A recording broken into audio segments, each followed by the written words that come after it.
promuovere tra i giovani l'informazione e la comprensione critica sulla natura e le categorie dei media, le tecniche impiegate per costruire messaggi e produrre senso, generi e linguaggi specifici. Sono alcuni dei punti cardine della Media Education, un'attività educativa e didattica diffusa nei paesi anglosassoni, intesa quale strumento da utilizzare nei processi educativi generali.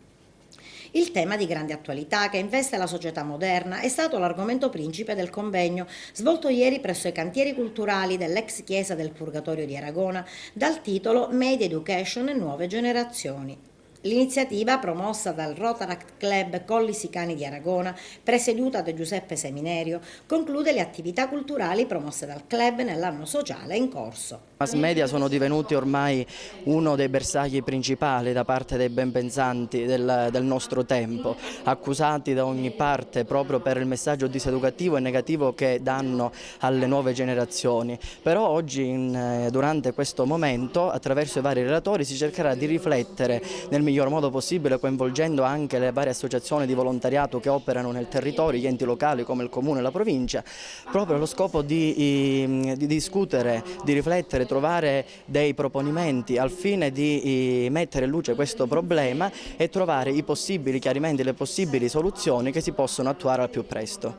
Che rapporto intercorre tra la comunicazione attuale, contemporanea e il percorso formativo dei giovani?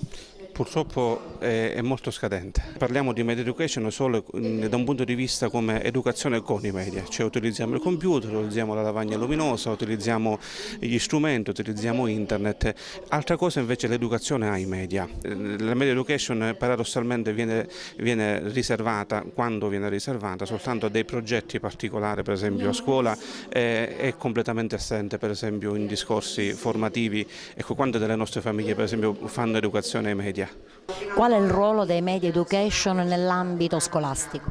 Nell'ambito scolastico italiano la media education non è contemplata come disciplina curricolare, piuttosto la media education e i contenuti che essa porta sono utilizzati all'interno della scuola come modalità tecniche e strumenti per l'apprendimento e l'insegnamento. La società di oggi vede un tipo di studenti, un tipo di utenza che oramai sciaborda nella rete, come direbbe Bauman, cioè lavora e si muove nell'ambito di una società liquida che conferisce a questi ragazzi strumenti di cittadinanza e competenze di cittadinanza che noi pensavamo di dover affidare esclusivamente attraverso la scuola.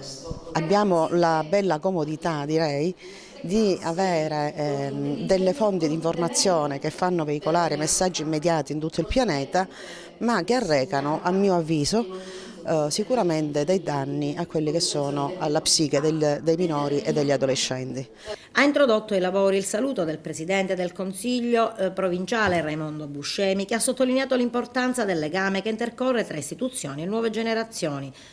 Tutte le istituzioni presenti sul territorio, dalla Chiesa e principalmente alla scuola, alla famiglia, devono riportare i giovani ai valori fondamentali della vita, cercando di dar loro e di far capire loro con quali mezzi si confrontano, con quali media si confrontano e che cosa devono avere da questi media, che cosa vogliono e che cosa possono dare a questi media, cercando di vivere la loro vita realmente in virtù di una serie di valori che noi possiamo mettere in campo, di chi soprattutto ha la responsabilità nei vari posti dove si trova a recitare la propria parte nella società.